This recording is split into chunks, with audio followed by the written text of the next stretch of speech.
Hello नमस्कार दोस्तों, स्वागत है आप लोग का अपना चैनल मैथ मैजिक 2 में।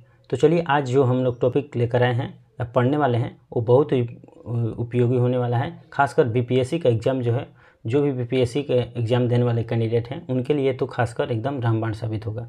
जो कि आप लोग स्क्रीन पर देख रहे हैं कि हम लोग आज पढ़ने वाले हैं बीपीएससी का घटना चक्र। आप लोग यहाँ से देख रहे हैं कि बीपीएससी का घटना चक्र है और यहाँ पर प्राचीन इतिहास हम लोग आज पढ़ेंगे। आज कौन सा टॉपिक? तो प्राचीन इतिहास। इसके बाद आधुनिक इसके बाद मध्य और इसके बाद तब अगला आधुनिक। ये जो चैप्टर है या जो टॉपिक है जो हमने कराए हैं, यानी कि पूरे इतिहास की बात किया जाए तो कहीं ना कहीं बीपीएससी में हम समझ सकते हैं कि 30 से 35 क्वेश्चन या 30 से 40 कह सकते हैं, ये स्कोरिंग सब्जेक्ट है और 30 से 40 नंबर आने वाला है। ठीक है, खासकर बीपीएससी के लिए बहुत ही उपयोगी है। चाहे बीपीएससी के साथ साथ दरोगा भी कर सकते हैं, दरोगा में भी बहुत बढ़िया क्वेश्चन आता है खासकर इस चैप्टर से, यानी कि इतिहास से रिलेटेड। ठीक है, इतिहास से इसके बाद हम लोग अभी आज लेकर आए हैं प्राचीन इतिहास, इसके बाद आएंगे मध्य, इसके बाद आधुनिक।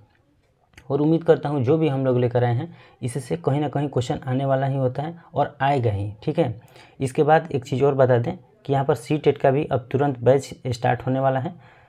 1 या 2 दिन में सी-टेट का पूरा हम लोग सेटअप कर लिए हैं, जो भी उसका था और नोट्स जो भी था उसको कंप्लीट कर लिए हैं और थोड़े ही दिन में यानी कि 2 से 3 दिनों में यहाँ पर सी-टेट का भी बैच स्टार्ट होगा। तो आप लोग देखना ना भूलें और सभी जितने भी दोस्त फ्रेंड आप लोग हैं उसमें शेयर करना ना भूलें। ठीक है, तो ठीक है दोस्तों, ज़्यादा देर ना करते हुए अपने टॉपिक की ओर चलते हैं। आज लगभग हम लोग 50 से 55 क्वेश्चन करेंगे और आप लोग इससे देख लीजिएगा कि हम लोग का स्कोरिंग क्या है। और परीक्षा से पहले ये कहीं ना कहीं आप लोग के एकदम टॉनिक साबित होगा, यानी कि ये देख कर जाते हैं तो कहीं ना कहीं आप लोग को बहुत फ़ायदा होगा। ठीक है, तो चलिए हम स्टार्ट करते हैं अपने टॉपिक को। टॉपिक स्टार्ट करेंगे तो आज क्या पढ़ेंगे हम लोग? प्राचीन इतिहास, इसके बाद पढ़ेंगे मध्य और इसके बाद आधुनिक। इससे 30 से 40 क्वेश्चन बनने वाले हैं, जो कि आप लोग अब जानते हैं। ठीक है, तो चलिए स्टार्ट करते हैं।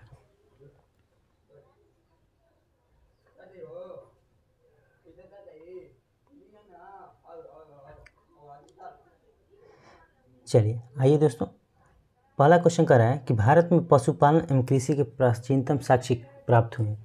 तो भारत में कृषि और पशुपालन के प्राचीनतम साक्ष्य, देखिए यहाँ पर क्वेश्चन का ऑप्शन भी दिया है, अंजीरा से, दाम्बादाद से, किली गुलमुहम्मद से, मेहरगढ़ से, यानी कि आपका ऑप्शन भी दिया है। और ऑप्शन के साथ साथ बीपीएससी जैसे ऑप्शन ई तक देता है वैसे ऑप्शन ई भी इसमें दिया गया है। ठीक है, आप देख चुके हैं या देख रहे होंगे कि ऑप्शन ए भी इसमें दिया है, तो ऑप्शन ए को भी हम लोग देखेंगे, नज़रअंदाज नहीं करना है। ठीक है, उसी का पैटर्न है, घटना चक्र भी बनाया है तो उसी के लेवल से बनाया है। ठीक है, तो चलिए सबसे पहला का आंसर हम लोग का दे देंगे। तो पहला का आंसर हो जाएगा हम लोग का, ये कहाँ से मिले हैं? तो यहाँ मेहरगढ़ से मिले हैं। कहाँ से मिले हैं? मेहरगढ़ से। तो पहला का आंसर हो जाएगा यानी कि ऑप्शन नंबर डी, मेहरगढ़। ठीक है दोस्तों, आप लोग भी इसको लगाइएगा और देखिएगा कि हम कितना स्कोर कर पा रहे हैं, इसके बाद हम भी बता रहे हैं। और आप लोग लास्ट में कमेंट सेक्शन बताइएगा कि हम कितना स्कोर पर कर पाएँ, और इससे अनुमान भी लग जाएगा क्योंकि परीक्षा में आप जल्द ही जाइएगा। आप लोग उम्मीद करता हूँ कि तैयारी तो पूरे कर लिए होंगे, अब तो तैयारी करने लायक है नहीं क्योंकि आप रिवीजन कर रहे हैं, तो रिवीजन के लिए एकदम बहुत ही बढ़िया है। तो आप लोग यहाँ से क्वेश्चन लगा लीजिए। ठीक है, चलिए नेक्स्ट क्वेश्चन। नेक्स्ट कह रहा है कि निम्नलिखित में किसको कैल्कोलिथिक युग कहा जाता है? कैल्कोलिथिक, देखिए कैल्कोलिथिक का मतलब होता है ये ताम्र प्रसारण से है, यानी कि ताम्र प्रसारण युग को भी कैल्कोलिथिक हम कहते हैं। ठीक है, यानी कि ताम्र प्रसारण युग हो जाएगा। चलिए थोड़ा जल्दी क्वेश्चन करेंगे क्योंकि आप लोग जानते हैं और ज़्यादा क्वेश्चन करना है तो वहाँ पर ज़्यादा टाइम भी देना उचित नहीं है। तो चलिए अगला क्वेश्चन नंबर 3। हड़प्पा में मिट्टी के बर्तनों पर सामान्यतः किस रंग का उपयोग किया होता है? देखिए हड़प्पा में जो मिट्टी के बर्तन बनते थे उसमें किस रंग का उपयोग होता था? तो उसमें कौन सा रंग? तो लाल रंग का उपयोग होता था, लाल रंग की मिट्टी का। ठीक है, चलिए नेक्स्ट दोस्तों अगला क्वेश्चन, सिंधु सभ्यता निम्नलिखित में से किस युग में पड़ता है? देखिए सिंधु सभ्यता उसी को सैंधव सभ्यता भी कहते हैं, तो किस युग में कहता है? ऐतिहासिक, प्रागैतिहासिक, उत्तर ऐतिहासिक और आद ऐतिहासिक। तो सिंधु सभ्यता जो है वो पड़ता है किस में? तो आद ऐतिहासिक में पड़ता है, आद ऐतिहासिक। अब आद ऐतिहासिक काल की बात की जाए कि कब से कब तक था, तो इसका जो काल था वो 2500 से लेकर यहाँ तक तो 600 BC तक। ठीक है, जो भी क्वेश्चन डिस्कशन करने वाला होगा उसको डिस्कशन भी करेंगे, उसके बारे में चर्चा करेंगे, उसको बताएंगे। ठीक है, चलिए नेक्स्ट क्वेश्चन। सिंधु घाटी सभ्यता में की सबसे महत्वपूर्ण विशेषता क्या है? देखिए सिंधु घाटी जो सभ्यता थे उसकी महत्वपूर्ण विशेषता क्या थी? तो पक्की हुई ईंटों की इमारत इसमें थी, यानी कि पक्की हुई ईंटों की मकान थी इसमें, ठीक है, यही उसमें बहुत महत्वपूर्ण, ठीक है। इसके बाद यहाँ नगर और कस्बे एक निश्चित योजना के अनुसार बसाए गए थे। पक्की ईंट की बनी इमारत जो कि मोहनजोदड़ो, इसमें विशाल अन्नागार और स्नानागार भी थे, ठीक है। चलिए, तो आप लोग अच्छी तरह से इसको समझ लिए कौन कौन थे। तो एक नगरीकृत सभ्यता थी और नगर जो भवन बने थे वो नगरीकृत बने थे, बहुत ही सुदृढ़ ढंग से, व्यवस्थित ढंग से बने थे। और इसमें विशाल अन्नागार, अन्नागार का मतलब गोदान, गोदान कह सकते हैं आप लोग, अनाज रखने वाला। और स्नानागार यानी कि जो नहाने वाला होता है, जैसे आज के डेट में हम लोग स्विमिंग पूल कर रहे हैं, वैसे बहुत विशाल था यही इसकी। तो सबसे पहले इसके विशेषता क्या थी? तो पक्की हुई ईंटों की बनी इमारत, ठीक है दोस्तों। नेक्स्ट क्वेश्चन कर रहा है कि निम्नलिखित में से कौन सा एक हड़प्पा का बंदरगाह है? देखिए हड़प्पा का बंदरगाह बताना है, तो इसमें कौन सा है वो बताना है। तो देखिए यहाँ पर लोथल है जो कि गुजरात में पड़ता है, ठीक है।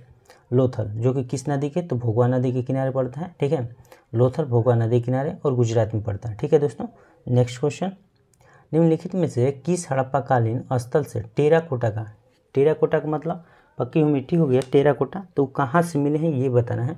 तो ये मिले हैं बनमाली से, बनमाली से मिले हैं। टेराकोटा कहाँ से मिले हैं? तो बनमाली से। अब बात आता है कि बनमाली है कहाँ?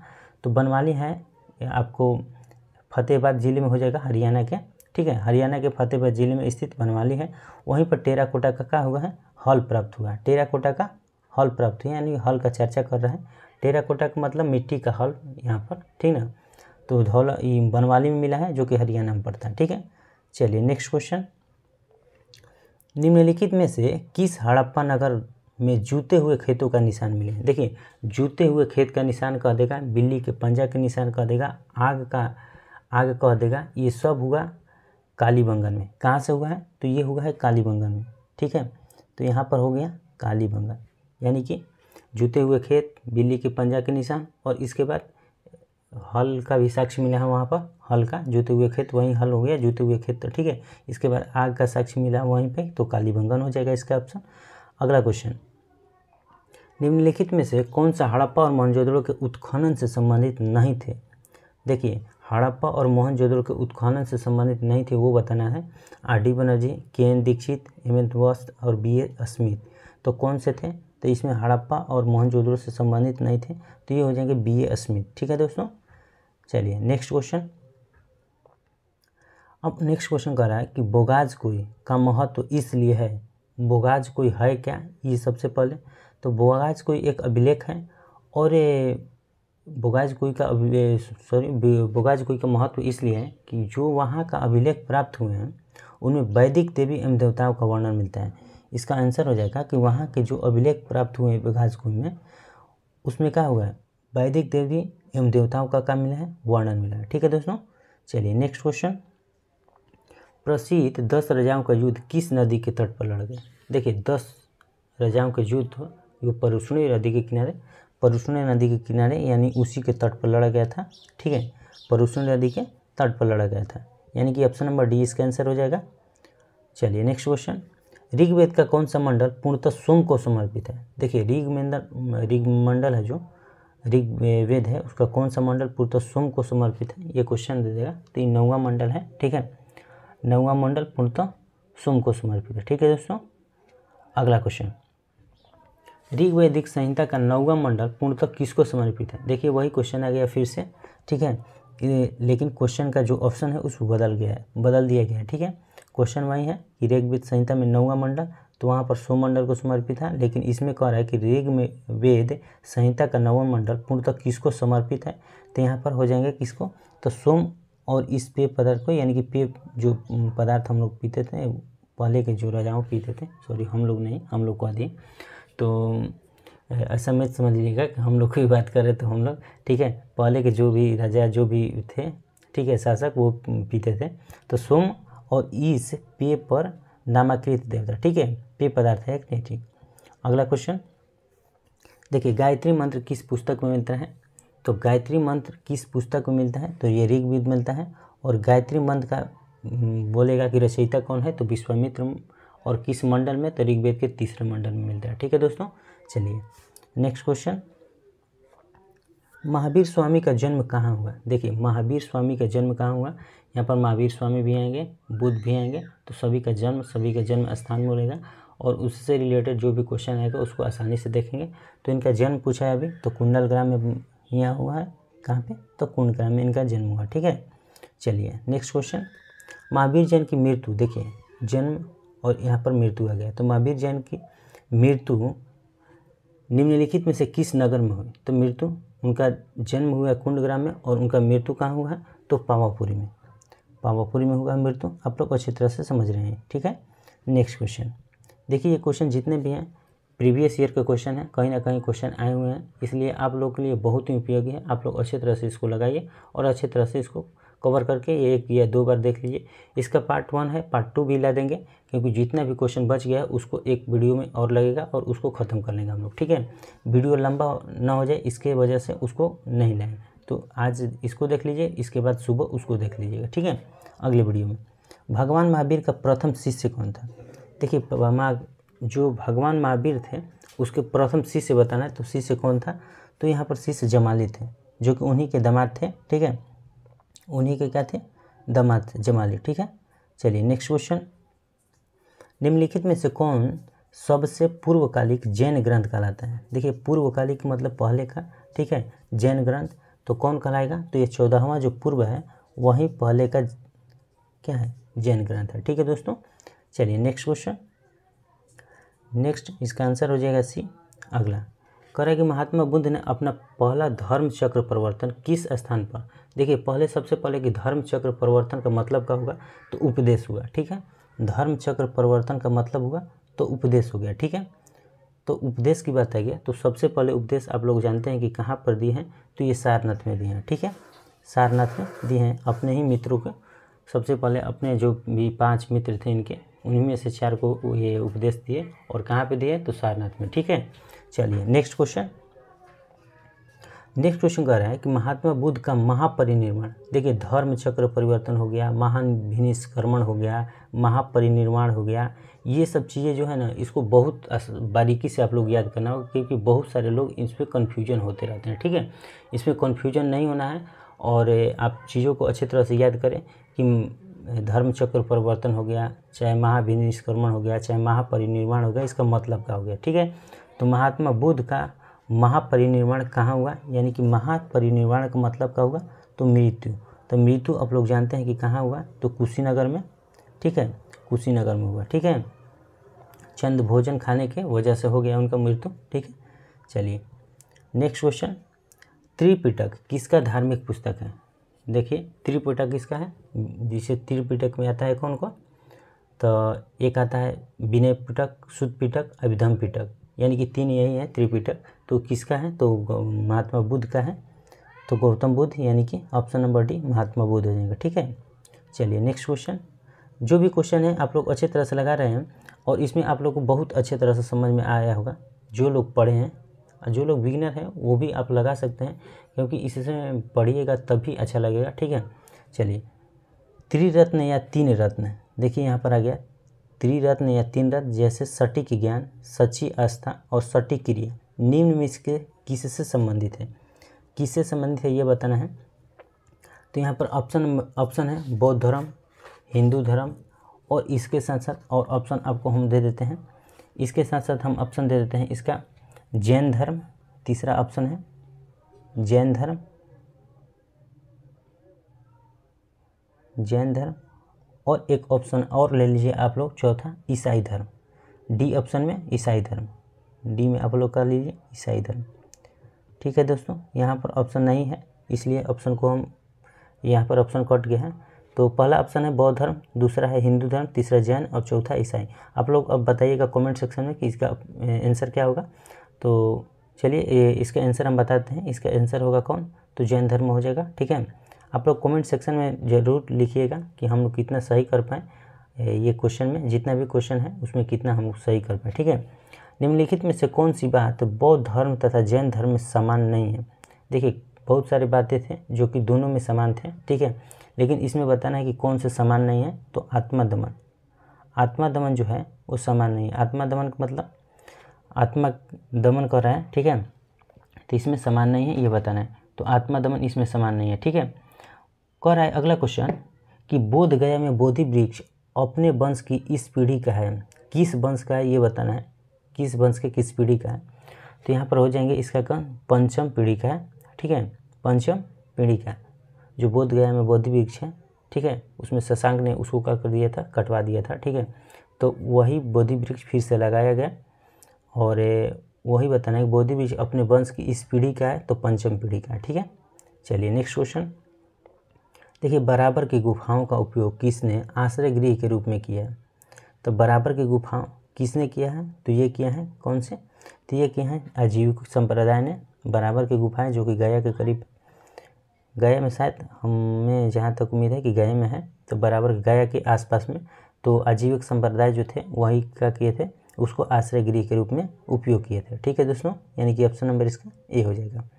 अगला क्वेश्चन कि आजीवक संप्रदाय के संस्थापक, देखिए आजीवक संप्रदाय के संस्थापक कौन थे, तो मोगलीपुत्र गोसाल जो थे वही थे उनके क्या संस्थापक।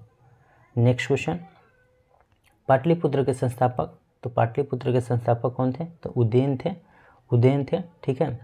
नेक्स्ट क्वेश्चन किस शासक द्वारा सर्वप्रथम पाटलिपुत्र की राजधानी के रूप में चयन किया गया, वो कौन सा शासक था जो कि पाटलिपुत्र का अपना प्रथम राजधानी बनाया, तो वो था उदयन था, ठीक है।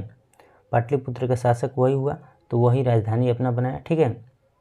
चलिए नेक्स्ट क्वेश्चन कि निम्नलिखित में से किस राजा ने पाटलिपुत्र बसाया था, तो पाटलिपुत्र बसाने वाला राजा कौन था, तो ये फिर से वही क्वेश्चन देखिए उदयन था। ये बार बार क्वेश्चन आ रहा है, यानी कि ऐसे बहुत सारे क्वेश्चन हैं जो कि रिपीट हमेशा कर जाते हैं, एक या दो सीट देखिए हमेशा रिपीट कर रहा है ये क्वेश्चन, ठीक है। नेक्स्ट क्वेश्चन विश्व का पहला गणतंत्र वैशाली में किसके द्वारा स्थापित किया गया, गणतंत्र वैशाली में किसके द्वारा स्थापित किया गया, तो ये बताना है।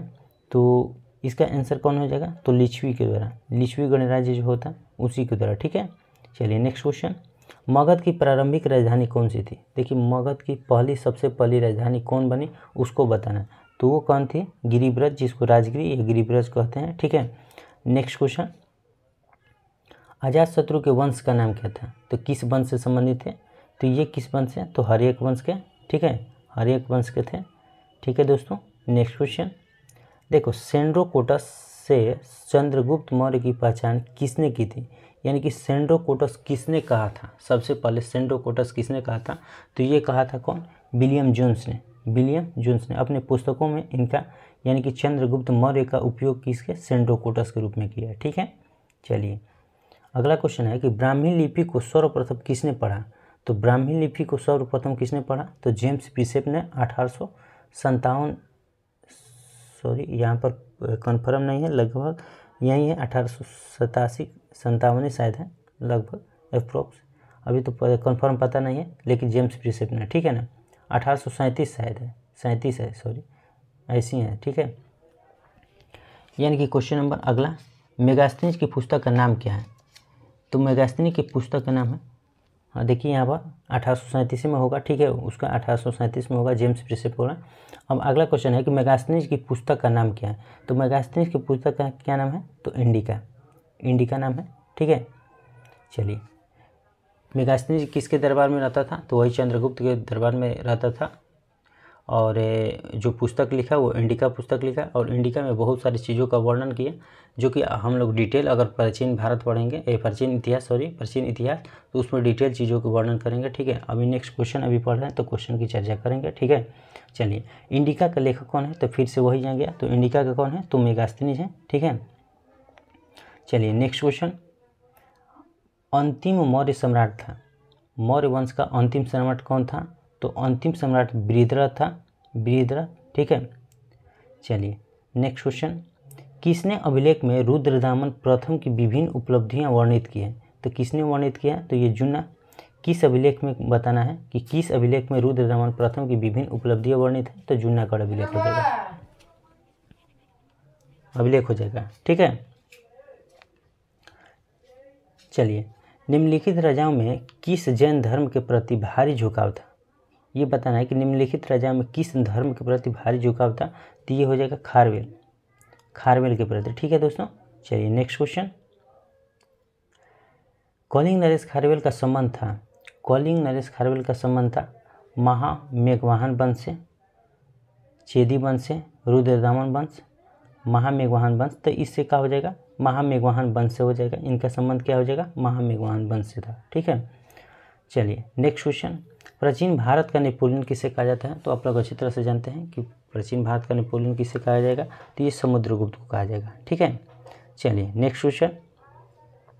गुप्त सम्राट जिसने हुनों को पराजित किया, कौन वो गुप्त सम्राट थे जिसने हुनों को पराजित किया? तो वो थे स्कंदगुप्त। कौन थे? तो स्कंदगुप्त। ठीक है दोस्तों, यानी कि option number C. Next question. किस प्रकार की भूमि को अपृहत कहा जाता है? यानी कि अपृहत कहा जाता था। किस प्रकार की भूमि को अपृहत कहा जाता था? तो ये देखिए, ये है बिना जोती हुई, यानी कि जंगली जो भूमि थी उसको अपृहत कहा जाता था। ठीक है, अपृहत कहा जाता था। चलिए नेक्स्ट क्वेश्चन। चीनी यात्री सुंगयुंग ने भारत की यात्रा की थी, कब की थी ये बताना है कि जो चीनी यात्री सुंगयुंग थी वो भारत की यात्रा कब की थी? तो ये यात्रा की थी 515 से 520 ईस्वी में। ठीक है, चलिए इसका अगला क्वेश्चन का आंसर देखते हैं, यानी कि इसका ऑप्शन नंबर ए हो जाएगा। ठीक है, चलिए अगला क्वेश्चन। हर्षवर्धन के शासनकाल में किस चीनी यात्री ने भारत की यात्रा की थी? किस चीनी यात्री ने भारत की यात्रा की थी ये बताना है। तो ये इसका क्या आंसर हो जाएगा? तो इसका हो जाएगा वेनसांग, वेनसांग। ठीक है, चलिए नेक्स्ट क्वेश्चन। कल्हण की पुस्तक का नाम क्या है? तो कल्हण की पुस्तक का नाम क्या है? तो इसका पुस्तक का नाम है राजतरंगिणी। ठीक है दोस्तों, चलिए नेक्स्ट क्वेश्चन। देखिए, उदंतपुर शिक्षा केंद्र निम्न में से किस राज्य में अवस्थित था? उदंतपुर शिक्षा केंद्र बताना है, तो किस राज्य में अवस्थित था? तो ये था बिहार राज्य में। ठीक है, बिहार राज्य में। चलिए यहाँ पर नालंदा विश्वविद्यालय के बारे में भी आप लोग अच्छी तरह से जानते हैं। ठीक है, ये भी है। चलिए नेक्स्ट क्वेश्चन। कर्नाटक वंश का संस्थापक कौन था? देखिए, कर्नाटक वंश का संस्थापक कौन था? तो नन्य देव थे। ठीक है, नन्य देव। ठीक है, नेक्स्ट क्वेश्चन। किस काल में अछूत की अवधारणा स्पष्ट रूप से उद्धृत हुई थी? देखिए, अछूत छुआछूत की भावना किस काल में जागृत हो गई थी ये बताना है। तो ये जागृत हो गई थी किस काल में? तो धर्मशास्त्र के समय, धर्मशास्त्र के समय। ठीक है, चलिए नेक्स्ट क्वेश्चन। कनिष्क के शासनकाल में बौद्ध सभा किस नगर में आयोजित की गई थी? कनिष्क के शासनकाल में बौद्ध सभा किस नगर में आयोजित की गई थी? तो ये किस नगर में? तो कश्मीर में। ठीक है, कश्मीर में आयोजित की गई थी। Next question.